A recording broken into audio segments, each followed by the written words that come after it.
umaga po sa ating lahat. Maaari po bang tumayo ang lahat? At syempre, magandang umaga rin po sa ating mga kapatiran online. Tunay nga po na napakabuti ng ating Diyos. Naniniwala po ba kayo doon? Amen. Kaya naman lahat ng pinagpala ng ating Panginoon, can we say and can we declare, Amen? Amen. At lahat ng pinagpala ng Diyos, sabi nga ni Pastor Loli kapag dinideclare niya, God is good. Ano daw yon? Hindi daw. May bago na. God is good. Grabe. Ganon. Pero let's worship the Lord this morning. And I know lahat tayo, excited po tayo magpuri sa Panginoon. Excited po ba ang lahat? Amen. So let's worship God. Yes, so Lord, tunay nga po, Panginoon, na walang hihigit sa'yo. Thank you, Jesus.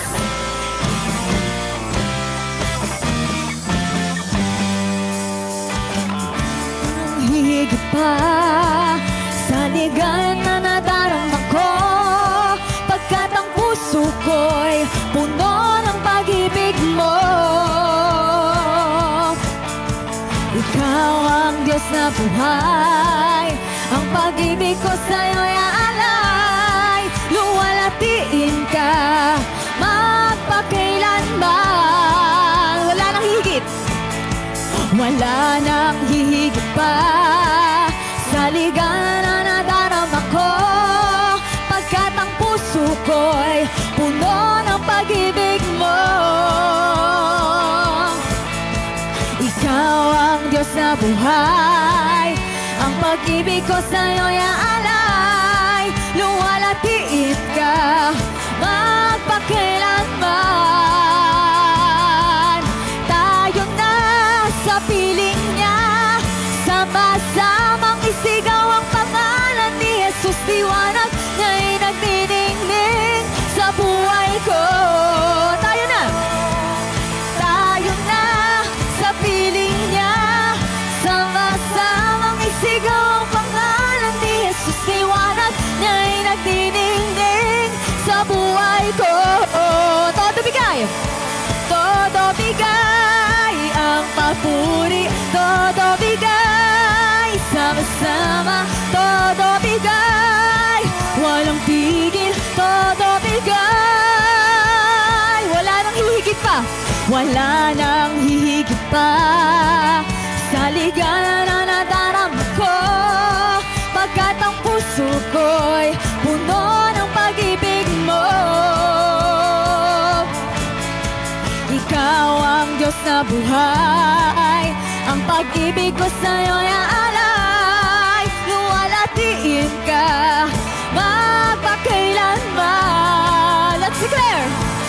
Tayo na sa piling niya, sama-samang isigaw ang pangalan ni Jesus. Liwanag niya'y nagniningning sa buhay ko.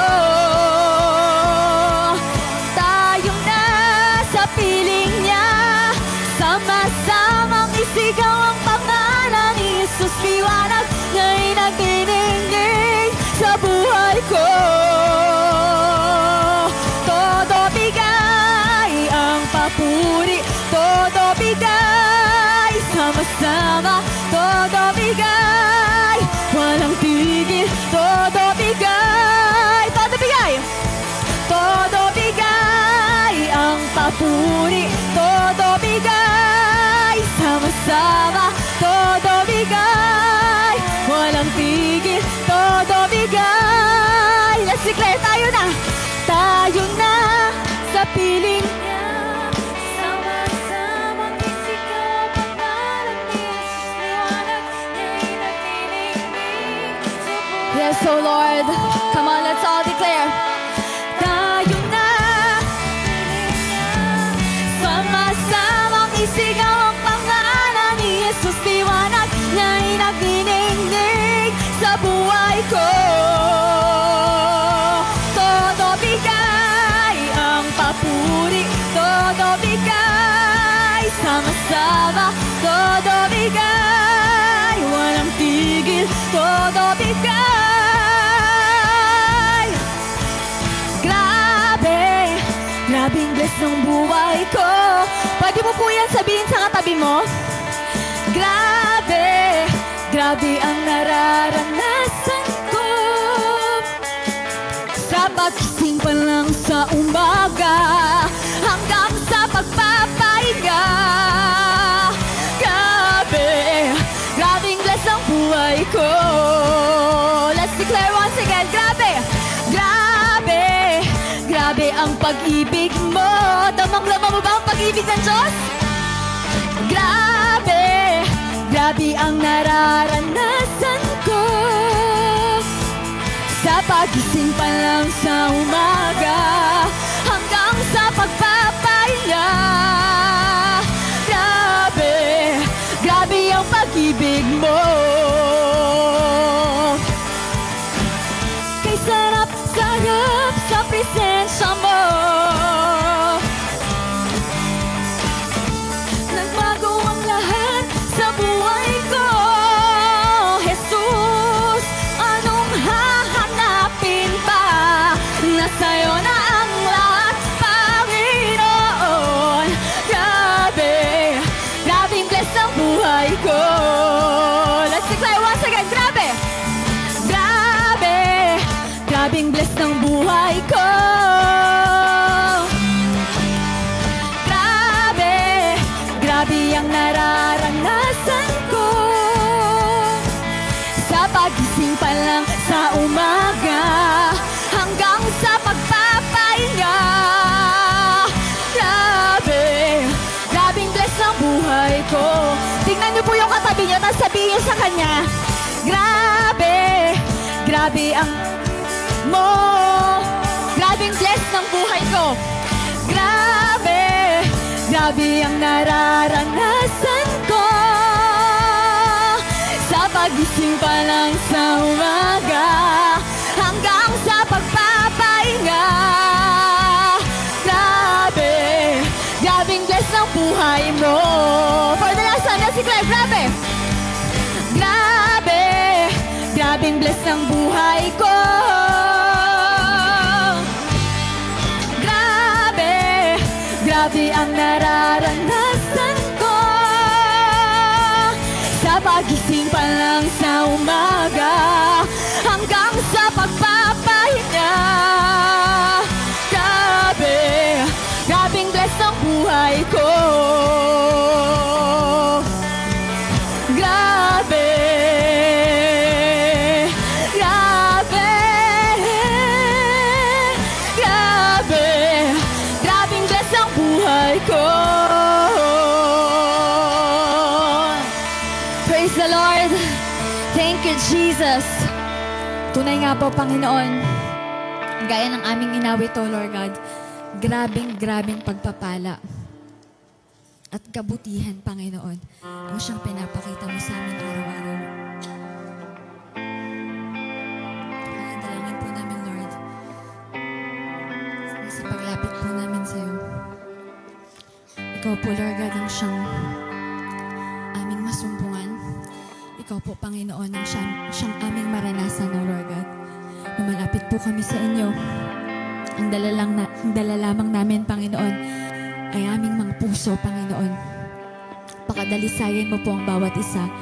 At patuloy, Lord God, na ang aming mga awitin, ang aming mga pagsamba ay maging mabangong samyo, Panginoon, sa iyong harapan. Hindi kami karapat-dapat, O Lord God, pero ang aming mga awit, ang aming pagsamba, ang aming presensya, Lord God, sa mga oras na ito upang ikaw ay sambahin. Alam po namin, Lord, na nakikita mong laman ng aming mga puso at isipan. Kaya, Lord God, we just wanna thank you. Nais ka po naming pasalamatan. At ang tugon po nun, Panginoon, ay aming mga pagsamba. Kaya, Lord God, patuloy, Panginoon, na ikaw po ang aming maranasan. At maraming salamat, Lord God, sa mga pangakong ibinibigay mo po sa amin sa pamamagitan ng iyong mga salita. Kung ano man po, Lord, ang pinagdadaanan ng bawat isa, alam po namin, Panginoon, gaya ng iyong sinabi, Lord God, sa iyong salita, be still and know that I am your God. Ang Diyos natin ay buhay, ang Diyos natin ay tapat. At alam niya kung ano yung mas makabubuti para sa atin. Kaya naman, Lord God, ang awit po namin, Panginoon, ay ipong dinggin, Lord God. At patuloy, Panginoon, na ikaw ang aming maitaas, O Lord. We We thank you, O Jesus.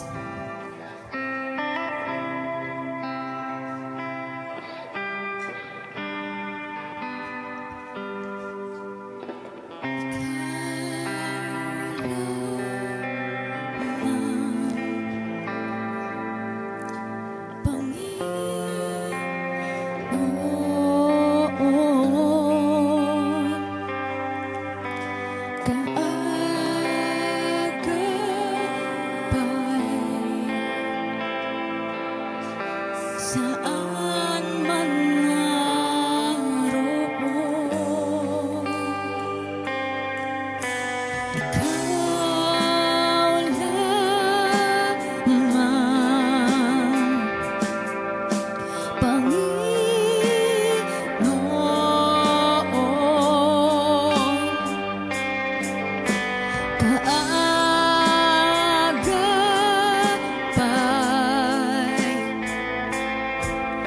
Saan man naroon,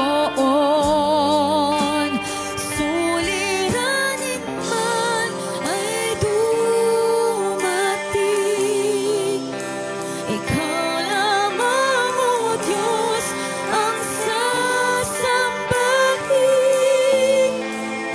Panginoon ko, sa'yo lamang mananatili kailan pa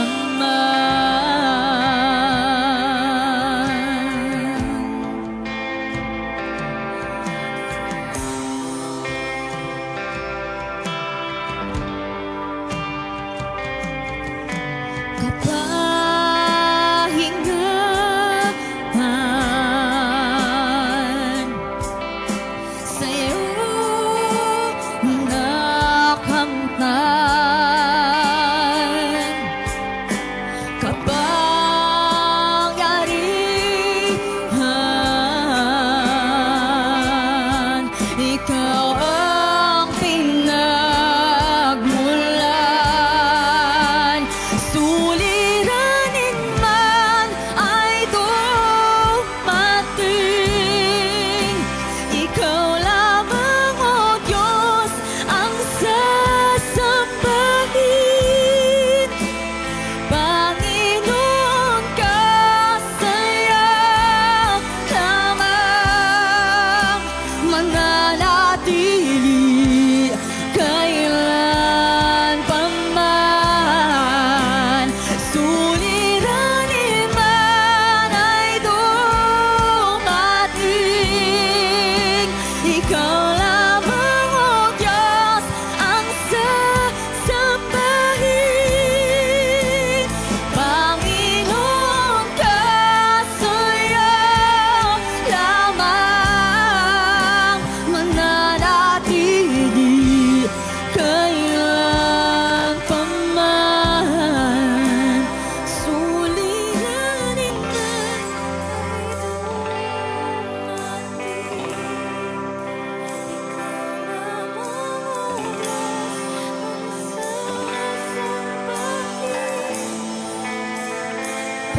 Panginoon ko, sa'yo lamang mananatili kailan pa man.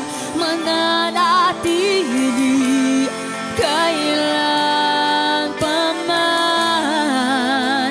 Mananatili kailan pa man. Mananatili kailan pa man.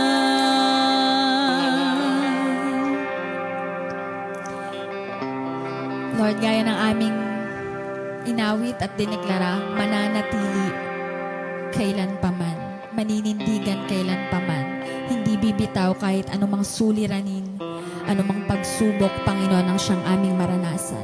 Sabi mo nga sa iyong salita, O Lord God, in good times and in bad times, we will always choose to bless your name and praise who you are.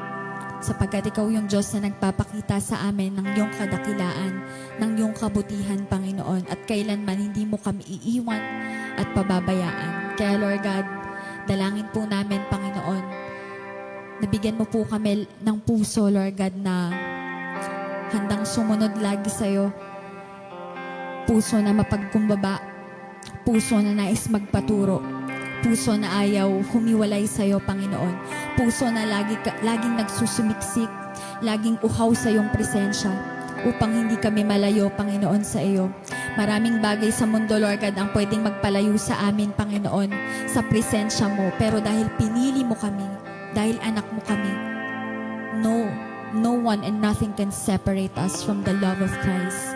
And thank you, Lord God, because you have called us, Panginoon. Thank you, Lord God, sa lahat ng kabutihan mo sa amin.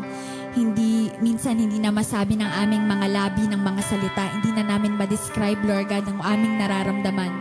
But Lord, you are more than enough sa aming mga buhay. Maraming salamat po, Lord God. Dalangin po namin, Panginoon, na punuin mo po kami, Panginoon, ng iyong banal na presensya at hindi ng mga bagay sa mundong ito. Maraming salamat po, Panginoon. Buksan mo po ang aming mga puso at isipan, O Lord God, upang matanim, Panginoon, sa aming mga puso ang iyong mga salita, sa bawat salitang maririnig namin na galing sa iyo, Panginoon. At patuloy, Lord God, na baguhin mo po kami araw-araw, sapagkat kung kami lamang, Lord God, hindi po namin ito kaya, hindi po namin ito magagawa. But through the power of the Holy Spirit that you have given us, so we know, Lord God, that we can overcome and we are victorious. Thank you, Lord God. We bless your name. We praise you, for you are the Lord of Lords and the King of Kings. We thank you, God. We praise you. We lift your name on high. In Jesus' name we pray. Everybody say, Amen and Amen. Maaari na po tayong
Hello, magandang umaga. Tagal nating naghintay, no? 11:45 na po. Okay. Good morning, everyone. Yung pinatugtog pong awitin kanina, ang title po noon ay Sa Gitna ng Ulan. First time yung narinig yung kanta? Ako rin. Actually, napakinggan ko to nung una ko tong dinala sa pinagbuhatan sa Pasig. So anyway, parang uso na naman po kasi ang ubo at sipon. Mukhang meron akong simptomas na magkakaroon ako ng sipon at ubo.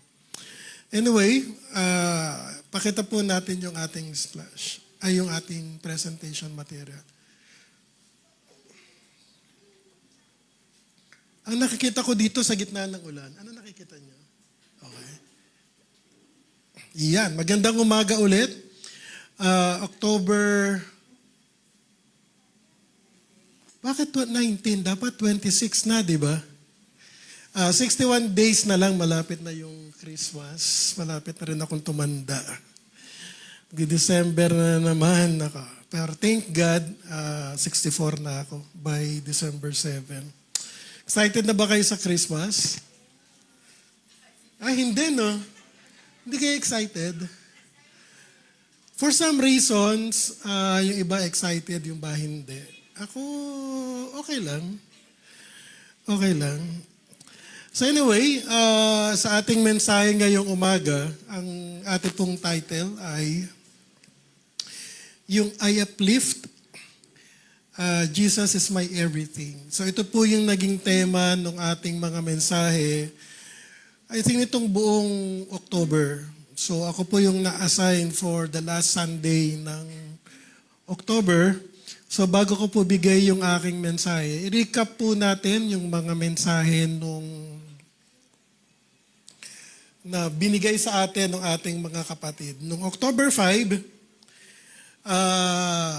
sana itong mga nakarang linggo, dito rin kayo. No? Kung wala kayo, ngayon nyo lang makikita ulit to. Noong October 5, si Pastor Rolly po yung nagdala ng mensahe. Ang kanyang naging tema ng mensahe ay Give God Your Day. Ibigay natin sa Panginoon ang ating araw. Ginamit po natin yung awit, chapter 5, verse 3. Noong October 12, birthday ni Nanay Melia, pakyut dito si Pastor Elijo. Nag-grab na ako ng picture sa Facebook. Dinala niya yung God has breath on me, His life. Ginamit niya yung awit 103 verse 5. Noong October 19, binigay naman po ni Brother Aldrin Isidoro, ang kanyang naging mensahe ay tungkol sa God's goodness is breaking me down. Ginamit na naman po ang Romans chapter 2 verse 4. At today, ibibigay ko sa maiksing mensahe yung bottomless riches na ginamit po natin yung verse o book ng Philippians 4:19. Sa next slide naman po, dahil pinanood ko yung mga mensahe ng mga nakaraang linggo, pinag-aralan ko at nagkaroon ako ng mga sariling takeaway doon sa mensahe. Doon sa October 5, binanggit po ni Pastor Rolly, sinabi niya dito ang oras ay isang divine na regalo ng ating Panginoong Hesus. It is our God who wakes up every day. Sabi niya nga doon sa video, sa kanyang mensahe, every gising is a blessing, na itong mga nakaraang taon, lagi kong binabanggit sa aking mensahe, na pagmulat nating ating mata every day is actually a blessing already. Dahil alam natin, hindi lahat ng mga tao hindi nagising ngayong umaga. Kaya yung oras na binibigay ng Panginoon sa atin, by itself ay isang regalo. Pero sabi niya rin po doon sa mensahe, lahat po tayo accountable sa ating Panginoon kung paano natin ginagamit ang oras natin every day. I-emphasize lang natin yung tema natin itong October. Sabi nga natin, Jesus is my everything. Nung nalaman ko po ito yung parang tema for the month of October, gaano katotoo sa ating buhay na ang Panginoong Yesus ay everything natin. Mahirap sagutin kasi alam ko by myself hindi siya ang aking lahat. Sa ngayon, kung paano ko ginugugol ang oras ko. Kaya napakahalagang mensahe, paano natin mapapatunayan sa ating Panginoong Yesus para i-declare siya, Jesus is my everything. Is that real? Totoo ba siya sa ating buhay? Kung paano natin kinukonsume ang ating oras every day, does it reflect that Jesus is everything or Jesus is our everything? Ang sagot ko, maaaring yun ang sagot nyo, pero hindi natin sagutin kung siya nga ba talaga ang ating lahat. Yes. Pero kung kapag babasihan natin yung oras, kung paano natin ina-spend ang ating oras every day, maybe not, Jesus is our everything. So tayo ang makakasagot nun. Noong October 12 naman, sabi naman habang pinapanood ko yung mensahe ni Pastor Elijah, doon ko lang nalaman kung ano ibig sabihin ng SKL. Dati ko pa tinatanong, ano kaya SKL? Nung pinapanood ko yung message ni Elijah, ang ibig pa lang sabihin ng SKL, share ko lang. Sabi ko, okay. So every time na makakapanood tayo ng video, dapat meron tayong napipick up na bagong learning. So ito yung learning ko kay Elijah noong October 12. Pero sabi niya doon sa mensahe, when you get disconnected from God, we are drained. Meaning, kapag ang layo na natin, disconnected tayo sa Panginoon, ang buhay natin parang laging nakakapagod, walang excitement. Ang breath of life natin ay nanggagaling sa ating Panginoong Yesus. Ang Diyos rekindles, God raises up, God lifts you up. So, ang key takeaway ko doon sa mensahe ni Brother Elijah, once we get disconnected from God, I think there are a lot of so many bad things that could possibly happen to you. Kasi disconnected na tayo kay God. So, ang key learning ko dito, let us be mindful to be connected with God every day as much as possible. Nung nakaraang linggo, nagbigay naman ng mensahe si Brother Aldrin. Sinimulan niya yung kanyang mensahe sa nangyayari sa ating bansa. Yung lindol, calamity. So, nung napanood ko naman to, kasi yung mensahe ko, ang original mensahe ko ngayong umaga, ay actually iba yung title. Kaso nga lang, dahil nga meron tayong tema, nabago yung mensahe ko talaga. Ang title talaga ng mensahe ko ngayong umaga ay, ang title dapat ng Dahil sa Ulan. So, nung napanood ko yung message ni Brother Aldrin nung Sunday, sinumulan niya doon sa calamity na nangyayari sa atin. So, siguro pagpapala ng Panginoon, pwede kong i-inject na isingit ko yung mensahe ko ng Dahil sa Ulan. So, ito yung binanggit ni Brother Aldrin nung Sunday. So, next slide. Nagbigay din siya ng insight sa isang from an engineer's point of view. Ito parang isa rin to sa mga natutunan ko nung napanood ko yung video. Kasi yung matataas na building pala talaga, It's part of the design talaga. Kapag dumilindol, uuga talaga siya. Kasi binabalansin niya yung galaw ng lupa. So para ang mensahe ni Brother Aldrin sa atin doon was normal na matakot syempre pag may lindol. Pero yung kapag yung gumagalaw yung building, it's part siya ng structure ng building na para nag-a-adjust siya doon sa flow ng lindol. So sabi ko, okay, I think we learned something from Engineer Aldrin regarding doon sa mga lindol na nangyayari sa atin. So because of that, next slide. Naisingit ko yung talagang mensahe ko ngayong umaga. Kasi nasimulan natin yung God Flix ng mga nakaraang mensahe ko. Ang title talaga dapat ng mensahe ko ngayong umaga ng Dahil sa Ulan. Pero dahil ako'y masunuring kapatid, dahil sinabi sa akin ng Ate Aida, meron tayong tema na uplift. So, in-adjust ko lang. Pero gusto ko lang ma-share sa inyo yung isa sa mga mensahe ko dapat dito sa Nang Dahil sa Ulan. Next slide. Alam natin nung dahil sa ulan, nung mga nakaraang linggo, nakaraang buwan, di ba? Nang dahil sa ulan, madaming mga tao na umiyak. Madaming tao na nakaranas na binaha. Madaming tao na yung kanilang bahay, lalo na sa probinsya, yung talagang dinala ng mga baha. So madami talagang umiyak nang dahil sa ulan. So next slide.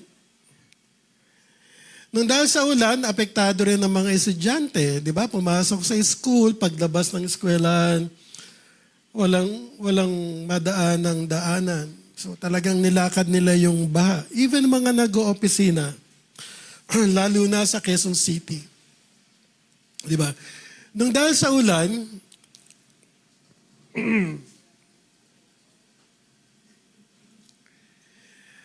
isa ako sa mga nagulat talaga at to a certain point nagalit talaga ako.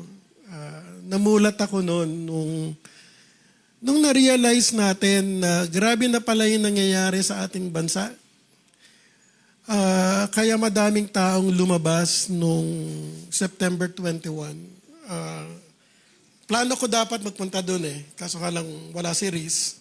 So hindi ako nagpunta. Pero I think one thing na gusto kong ibigay na mensahe sa atin, dahil sa baha, madami tayong na-discover na kamalian ng ating gobyerno, ng ating mga politicians. Pero nung na-discover ko yon, isang bagay ang tinanong ko sa sarili ko. Tinanong ko muna yung sarili ko. Ano ba yung pagkukulang ko? Ano ba yung pagkakamali ko na dapat ginawa ko na hindi ko ginawa? Kaya nangyari ang nangyari. So sana ang mensahe ng dahil sa ulan, kasi maganda naman talaga yung creation ng Panginoon sa atin sa ulan Kaya kinreate ni Lord ng ulan for a purpose. Para sumagana, tumaba ang lupa, kaya ang mga pangangailangan ng mga tao ay mapunan. Iyon ang original na mensahe, purpose, why God created rain for our lives. However, dapat din nating alalahanin, kapag sumosobra na ang tao, ginagamit din ng Diyos ang ulan bilang isang aral, paalala. Alam natin yung nangyari kay Noah's Ark. Di ba? Napuno na si Lord. Di ba? Winipe out niya. Di ba? Winipe out niya. Di ba? Ang daming namatay. Di ba? So, ginamit niya rin ng ulan. Ginamit niya rin ng baha. So, may punto na wag na sanang maulit at sinabi ng Panginoon sa Genesis, kaya niya kinreate yung rainbow, di ba? Yung baghari. Para bigyan ng paalala, covenant ni Lord sa atin, na hindi niya na muling gagamitin, hindi niya na ulit gagawin ang ginawa niya. Iyon ang pangako ni Lord sa atin. Pero ibang usapan yung second coming ni Lord. Ang sinasabi lang natin, yung paggamit ng ulan at baha para ma-wipe out ang tao dahil sobra-sobra ng pagkakamali, pagkukulang, ginamit ni Lord ang ulan. Pero, dapat nating alalahanin ang ulan, kaya God's created the rain, is because of a good reason, a good purpose. Kaya pag tumitingin ako sa ulan, madaming, alam mo yan, nagbibigay rin yan ng pag-asa eh. So, anyway, probably the next time na pag-usapan na natin ng ulan, mabibigay ko talaga yung mensahe ko about the rain. Next slide. Ito yung parang gusto kong ipaalala sa bawat isa pagdating sa kung nakakaharap tayo ng ano ba yung mensahe ni Lord talaga? Madaming lindol, baha, and everything. Knowing that, madami na rin tayong naririnig, madami na rin sa mga reels natin sa Messenger.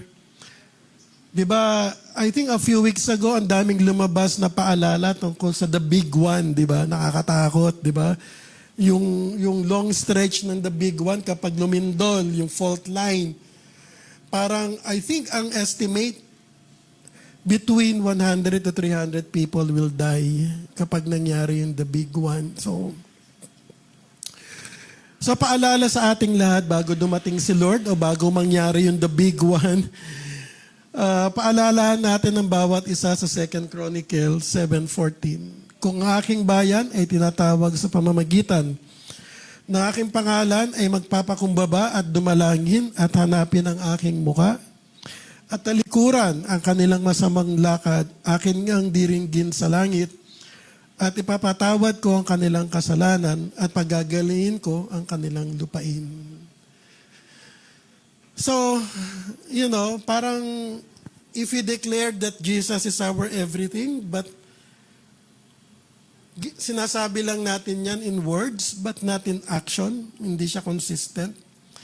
And in so doing, para madami pa rin tayong pagkukulang, pagkakamali. Siguro paalala ng Panginoon sa atin ng dahil sa ulan, repentance, magbalik loob, at pagagalingin niya ang ating lupain. Ang takeaway ko sa lupain, hindi siya yung literal na lupa sa aking pananaw. I look at it figuratively. Ang lupain could be your own family. Di ba? Your own family. Not necessarily yung ating bansa. Kasi naniniwala ako, lahat ng bagay nagsisimula sa pamilya eh. Kung madami kayong problema sa pamilya nyo, di ba? Parang there's something wrong about the family. At kung magbabalik loob tayo sa Panginoong Yesus, pagagalingin niyang ating lupain. And that is your family. So think about your family. Not the bansa per se. Kasi kung babalikan natin yung ating mga pamilya and put that together, tayong lahat, di ba? Parang lumalaki, lumalawak yung community natin. Kaya mag-start tayo dapat sa ating pamilya. So next slide, may 20 minutes na lang po ako. So balik na tayo doon sa uplift kasi simple lang naman yung aking mensahe para sa uplift. Next.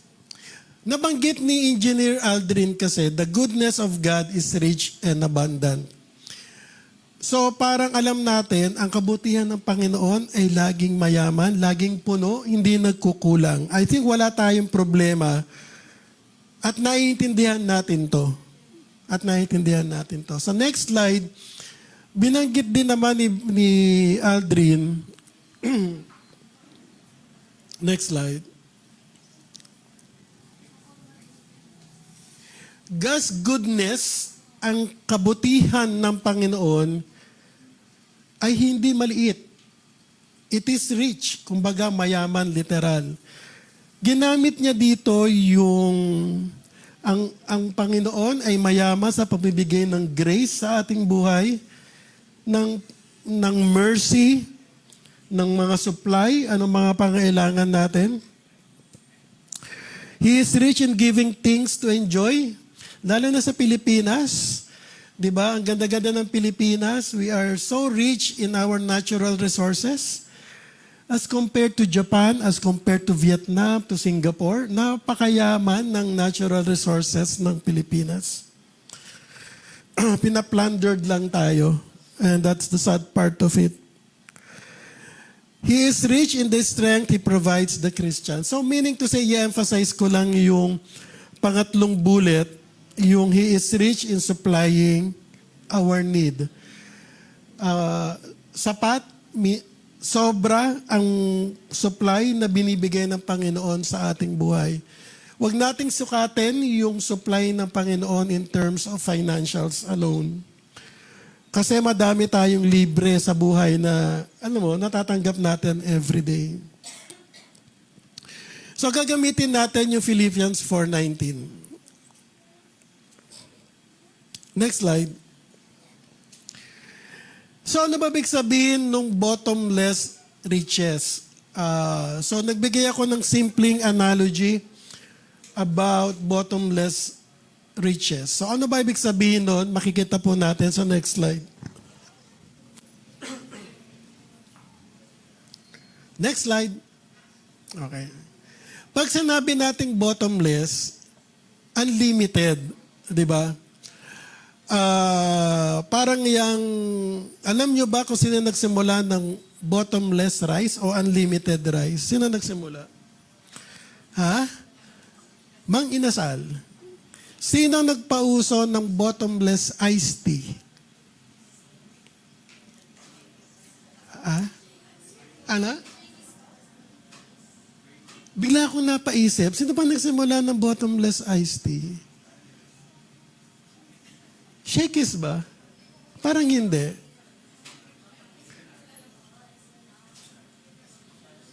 Cindy's? Wendy's? Whatever. Pero nagsimula na yung bottomless, di ba? Pag sinabi natin bottomless, unlimited, sige magpakabusog ka, madami kang kaining kanin. Di ba? Di kainin mo lahat ng kanin gusto mo. So unlimited. Yung riches naman talks about abundance. So pangako naman ni Lord sa atin yan na meron talaga siyang bottomless riches sa atin. Sa next slide, kaya nga yung bottomless riches ng Panginoon, makikita natin sa Philippians 4:19. Ito po yung, my God will meet all your needs. Ang ating Diyos, ibibigay niya lahat ng ating pangangailangan. Naniniwala ba tayo doon? Ako naniniwala. Kung susukatin natin yung pangangailangan natin in terms of financials, I think gusto ko lang ma-share sa bawat isa yung isang bagay na siguro natutunan ko mga few years ago. Meron akong, I don't know kung nabasa o nag-share sa akin, merong simpleng katanungan. Kailangan ba natin ng napakadaming pera? Ang sagot ko doon, hindi. Ang sagot niya, hindi. Bakit? Simple lang. Ipon ka nga ng ipon. Pag kinuha ka naman ni Lord, hindi mo naman madadala yan. So, meron pa rin siya katanungan. Kailangan ba natin ng napakalaking bahay? Ang sagot doon, hindi. Ang kailangan natin, maayos, comfortable na bahay. Hindi natin kailangan natin ng 2-3 story building. Ang kailangan natin ay maayos na bahay. Meron din katanungan sa mga nanay. Kailangan mo bang isipin kung ano magiging future ng mga anak mo? Ang sagot doon, hindi. Kasi ang responsibilidad ng mga magulang, pag-aralin ang mga anak. Kasi habang lumalaki yung mga anak natin, gagawa at gagawa sila ng sarili nilang desisyon. Hindi natin pangahawakan ang mga desisyon nila sa buhay. Pwede natin bigyan ng paalala, but at the end of the day, they make their own decision. So sa mga lola at lola, isipin mo ba yung mga apo mo? Hindi. Kasi may mga magulang yan eh. So kung titignan natin, ang pangangailangan natin, pwede nating simplihan. As long as komportable tayo sa buhay. Hindi natin kailangan na madaming pera. Kasi, pag kinuha tayo ni Lord, may iwan din yan eh. Di ba? So ngayon, paano natin i-define yung supply all our needs? Ang Diyos kasi sa aking pananaw, siya ang nakakaalam na pangangailangan natin eh. Siya talaga nakakaalam. Maaring yung pagpapala ng Panginoon sa ibang tao from a financial standpoint, na maaring nagbibigay siya ng blessing worth millions, millions, millions, pero sa ilang binibigay 100,000 or 10,000, 30,000, kasi alam ni Lord, at that certain point in time, that is what you need. Kasi baka nasa isip natin, Lord, ito yung need ko kasi bla bla bla bla. Di ba meron tayong simpleng katuruan? Ano bang difference ng need and wants? Baka ang buhay natin, madami tayong wants versus needs. Di ba? Pero kung sisimplihan natin ang buhay, naniniwala ako, sufficient ang supply ng Panginoon sa atin. Ako ilang beses ko na-experience yan. Bago ako nag-retire, naalala ko nung yung parang I'm trying to comfort myself nung namatay ang nanay ko. Kasi nagkatrabaho ko nung namatay si nanay. So, ito yung sweldo ko. Yung sweldo ko talagang sufficient lang talaga. Sufficient. I think amazing yung ginawang supply ng Panginoon sa buhay ko. Noong mga panahon ng nanay ko ay laging na hospital. Sabi ko nga, kapag nagbakasyon niya sa St. Luke's, na-experience ko yan. Si nanay nung mga 2011, 2012, 13. May time yan sa loob ng isang buwan. Every week, nasa hospital kami sa St. Luke's. Ang ginastos ko noon for 1 month, umabot ako ng more than 1 million. For that. Pero binigay sa akin ni Lord yon kasi yun ang pangangailangan ko eh. So, sufficient yung need ko sa provision ni Lord sa buhay ko. Tapos, halimbawa, to make it forward, nagkatrabaho pa ako, namatay si nanay. So, yung gastusin ko kay nanay, kumbaga, parang from a financial expenses, parang yung mga gastusin ko sa nanay ko, nawala na. Di ba? Tapos, may nag-hire sa akin, hinire ako ng Vikings. So ngayon, ang binigay na sweldo sa akin ni Lord, kung ito yung ginagastos ko kay nanay for nung 1 month, for every month nung nabubuhay siya, kasi at the minimum, ang gastos ko kay nanay noon, every month, 100,000 eh. Every month. So tinanggap ako ng Vikings. Ang galing-galing ni Lord mathematically. Kasi kung ano yung gastusin ko kay Lord, kung ano yung gastusin ko kay nanay, iyon ang pinay-cut sa akin ng Vikings. So sabi ko kay Lord, initially ang takeaway ko, Lord, sana man lamang in-enjoy ko muna man lang kahit ilang buwan. Yung gastusin ko kay nanay, ma-enjoy ko naman sa sarili ko. But then I comforted myself by saying, ang Diyos ang nakakaalam kung ano talaga yung pangangailangan natin. Tapos nag-retire na ako, di ba? Di naging mas matipid ako. So, kino-compute ko kung yung mga expenses ko for 1 month. Kasi naging prudent na ako eh. Tapos itong nakaraang buwan, because of my prayers kay Lord, I finally accepted an offer to be a consultant sa isang food din. Kapag kino-compute ko naman yung offer sa akin, yun din yung expenses ko on a month-to-month basis. Sabi ko, Lord, bakit naman ganun?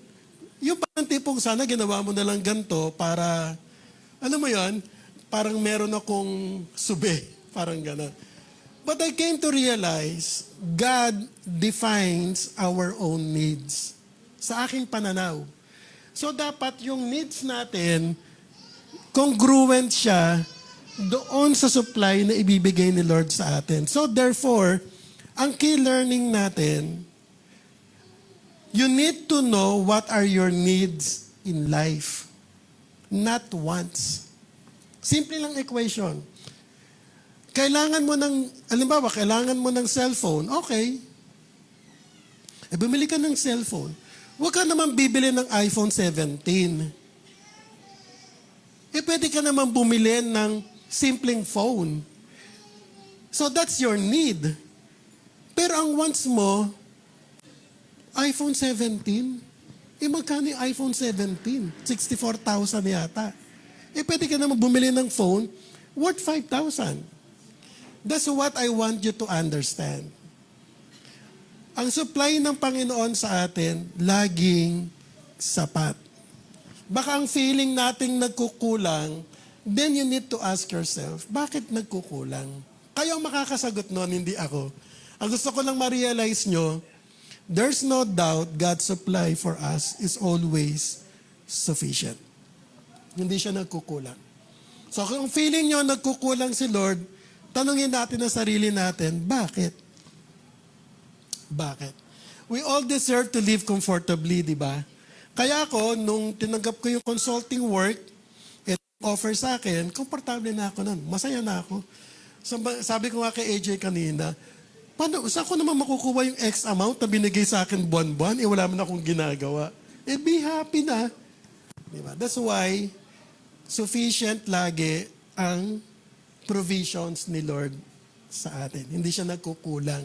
Okay. So, ano gagawin natin? Next slide. In the Bible, the term riches generally refers to material wealth, abundance, and prosperity. Spiritually, the Bible encourages believers to be generous and to focus on spiritual wealth rather than solely on material possessions. Alam nyo rin naman to Ang ini-emphasize ko lang, yung tema ng ating mensahe for the whole month of October ay uplift. Pag sinabi ming uplift, di ba, I do better, I improve. Jesus is everything. Jesus is my everything. That is a very strong declaration. Kaya dapat, kapag dineclare mo yan, siguraduhin mo, sapat at tapat ka. Di ba? Overall, the riches can provide comfort. Alam naman natin yan, di ba? The Bible emphasizes the importance of using them for good and maintaining a humble attitude towards wealth. Habang yumayaman ka, dapat lalo ka nagiging mapakumbaba. Hindi ka yumayabang. Madami tayong nakita naging mayaman, pero naging mayabang. Di ba? So, simpleng buhay lang. Ako, ang epitome ko, yung simpleng buhay, pero alam mong mayaman, at alam nyo kung sino yon, yung pinaka-close ko sa kalalakihan. I admire the humility of Brother Larry. As a person, I admire him so much. He's so wealthy, pero he's so humble. And yung heart niya to help, laging na doon.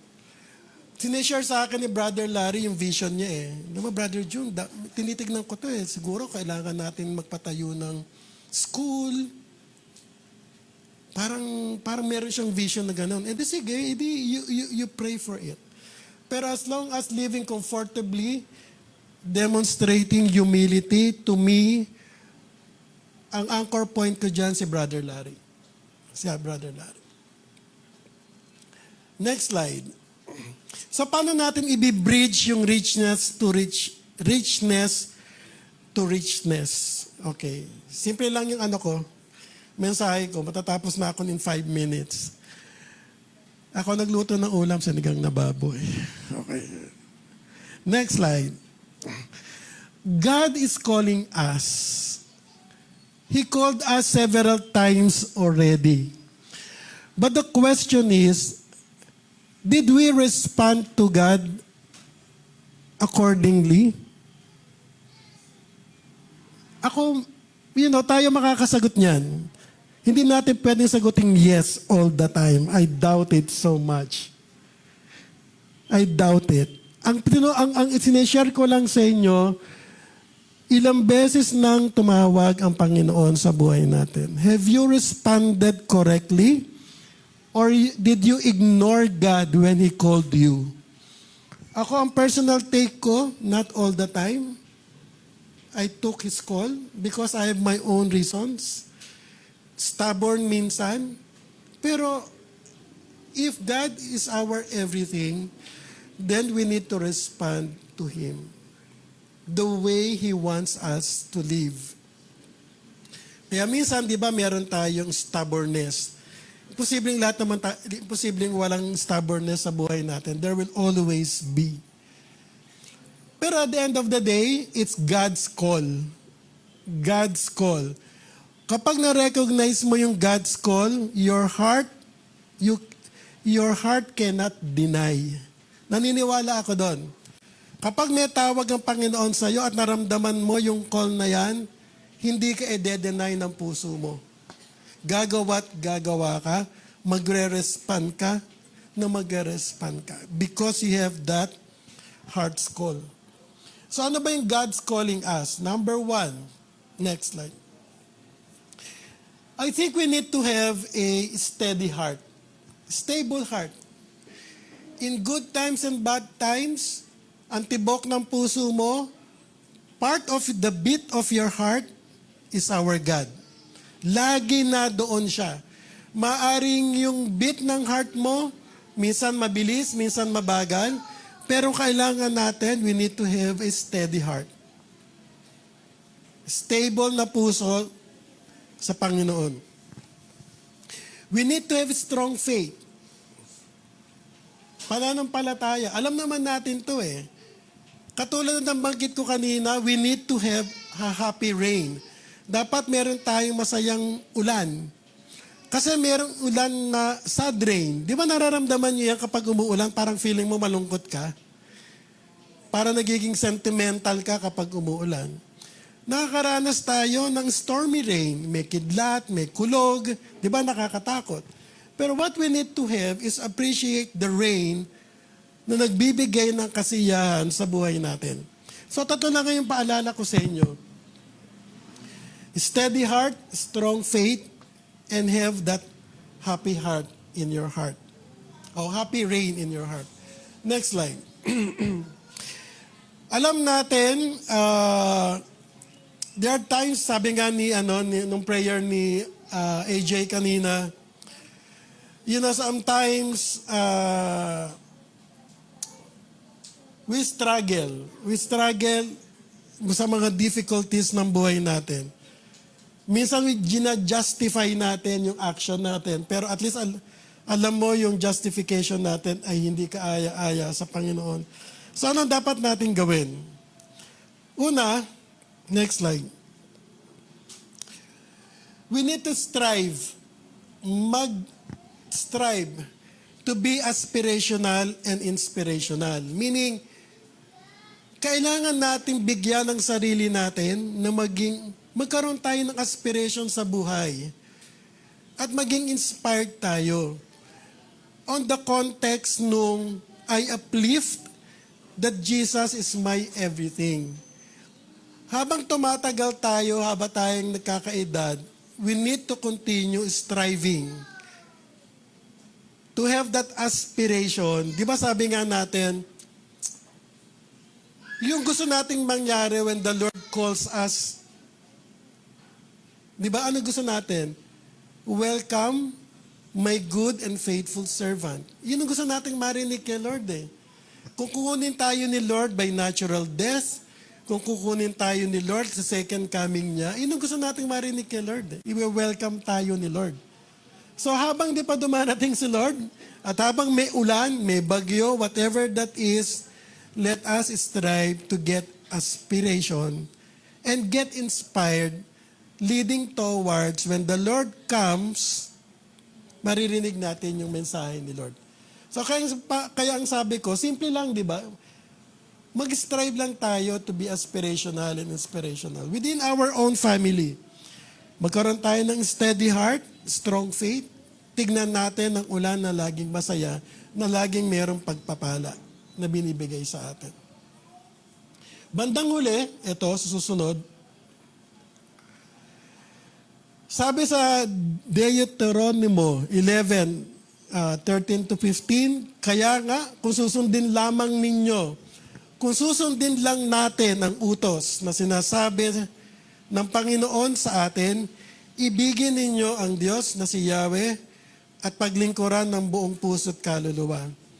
At sa tamang panahon, yung sinabi ko, ang creation ni Lord sa ulan, maganda, noble purpose ang creation, ang reason ni Lord. At sa tamang panahon ay pauulanin niya ang lupaing iyon. Lupain could be your family. At magiging sagana kayo sa pagkain, inumin, at langis. Pananatilihin niyang sariwa ang damo at para sa inyong alagang hayop upang kayo'y sumagana sa lahat ng buhay. So ito yung condition ni Lord. Sundin. O kung dinedeclare natin si Lord is my everything, then we follow Him. Then, yung bottomless riches will happen. As in literal.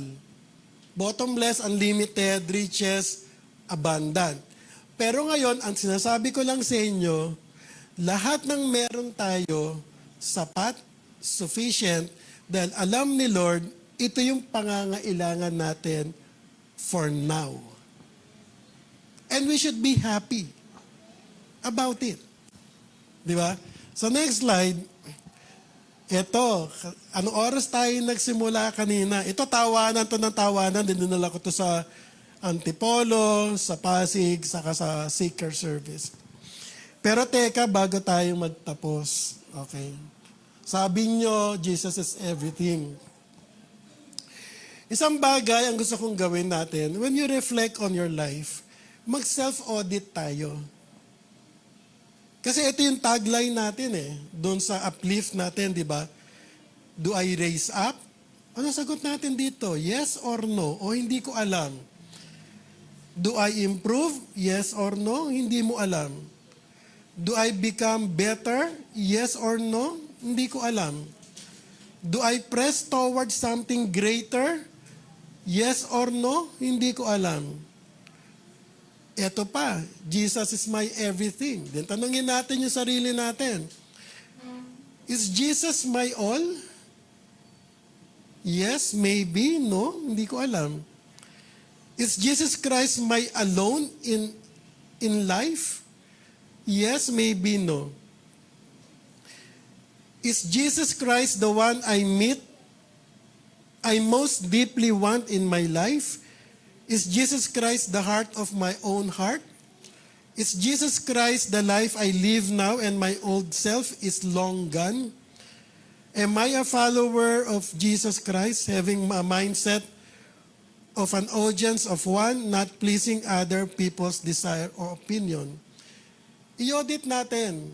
At alam natin ang sagot natin dyan. Ang question, kapag in-audit ba natin yung sarili natin, pasado ba tayo? Baksak ba tayo? O 50-50 tayo? Kayo ang nakakaalam ng sagot. So then we think about, is Jesus my everything? Kayo ang nakakaalam ng sagot na yan. Sa puso mo, alam mo yung sagot. Gets nyo? O self-audit. Next slide. Ito, isa pa rin yung pagsusuri ng dahil sa ulan, lalo na pag-araw ng linggo. Dito madaming nagtawanan. Madaming tawa, madaming guilty dito. Madaming guilty. Nang dahil sa ulan, lalo na pag-araw ng linggo. So next slide. Nang dahil sa ulan, lalo na kapag araw ng linggo, konti lang talagang uma-attend sa church. Ang worst, parang valid yung reason, di ba, pag umulan. Kapag umulan kasi mahirap lumabas, baka mabasa, mamamasahe ka pa, ganyan, di ba? So, minsan nagiging excuse ang ulan para hindi umattend ng Sunday service. Paano kanina? Di ba? Anong oras tayo nagsimula? Next slide. Kaya dapat nating alalahanin, every gising is a blessing. Tayo pong lahat ay tumayo.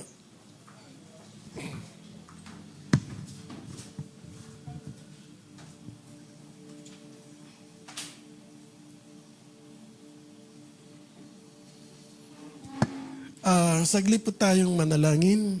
Aming Diyos na makapangyarihan sa lahat.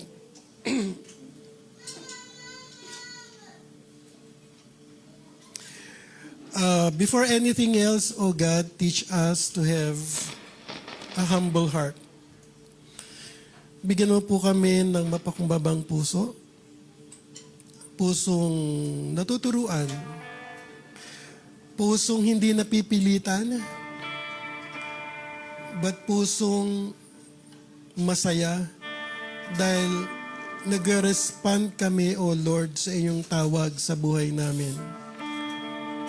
Madami rin po kaming mga struggles sa buhay, madami rin kaming mga discomfort, madami rin kaming mga doubts, madami kaming cynicism sa buhay, naging cynical, maaring defensive, maaring offensive. Whatever our circumstances are, O Lord, forgive all our iniquities in our minds, in our thoughts, lalong-lalo na sa aming action. So bigyan mo po kami ng a humble heart. Bigyan mo po kami ng pusong mag-respond sa iyo, leading as we go through our life, na makatotohanang sabihin na ikaw ang aming lahat. So sana sa mga nakarinig, magkaroon ng pagkakataon na magmuni-muni, mag-reflect, at maisip po namin, nasaan ba kami o nasaan ka, Panginoong Hesus, sa aming buhay. So sana ito'y magbigay ng opportunity sa bawat isa na magkaroon ng reflection sa buhay. Pero alam po namin, Panginoon, nothing is impossible with you, O God. So we give you praise, we give you glory, and we are so grateful for your continued forgiveness to all our shortcomings that had offended you. Pero ikaw ang Diyos na lagi nagpapatawad.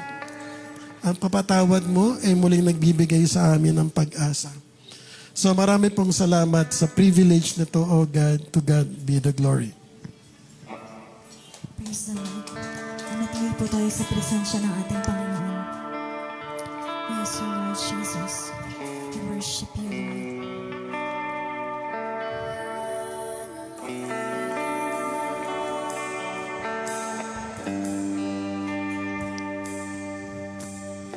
This is my desire to honor you, Lord, with all my heart. I worship you.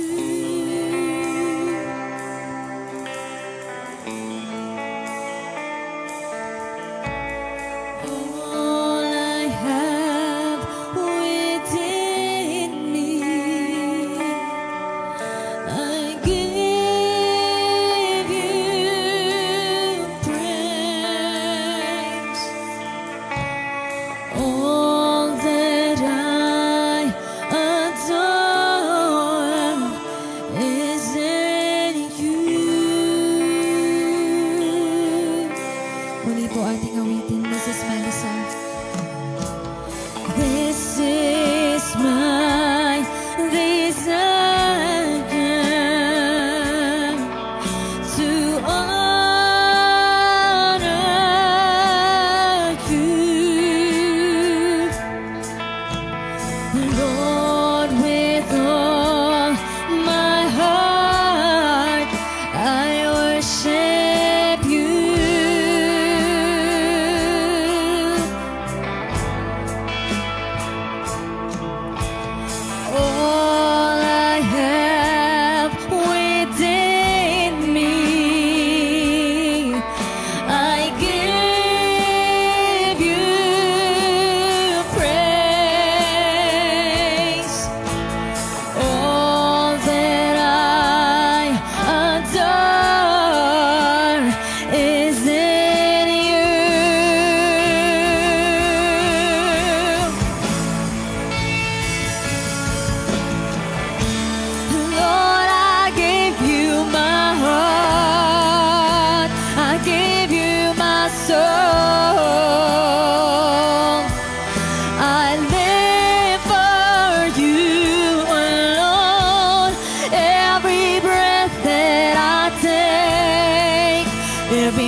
breath that I take, every moment I'm awake.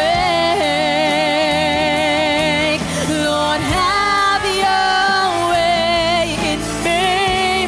Lord, I give you my heart, I give you my soul. I live for you alone. Every breath that I take, every moment I'm awake. Lord, have your way in me.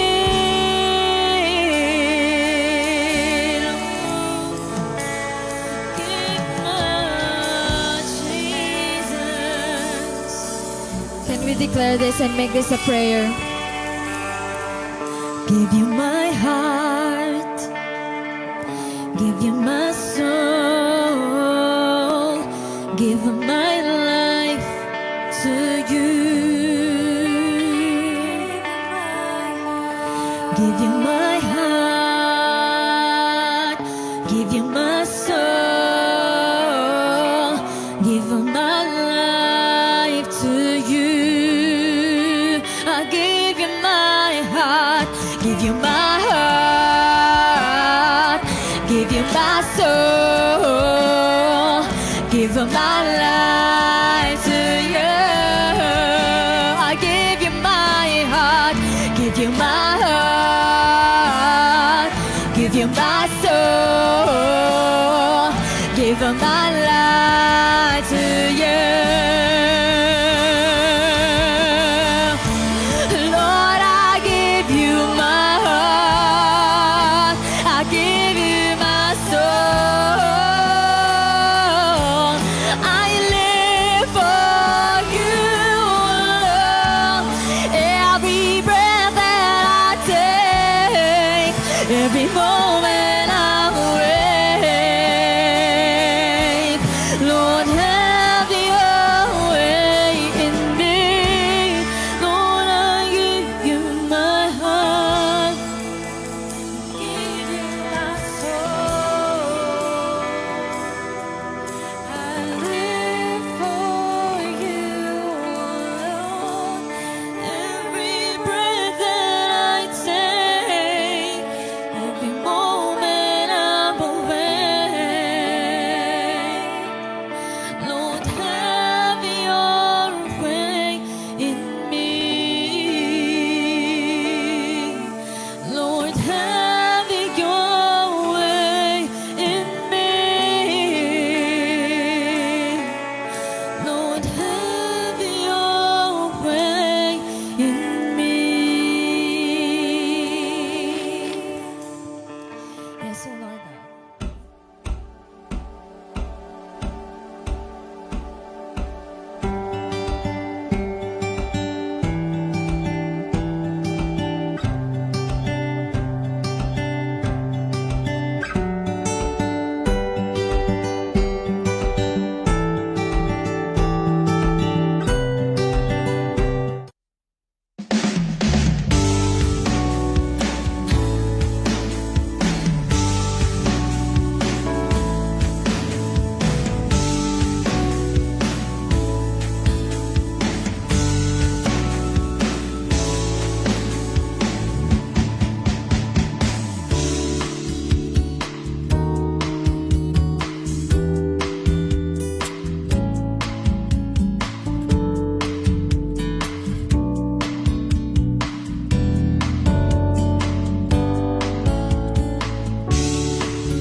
You may send your tithes and love offering to any of the following accounts. For BPI, for GCash. Take a screenshot of the transaction receipts and send it to, and indicate the following.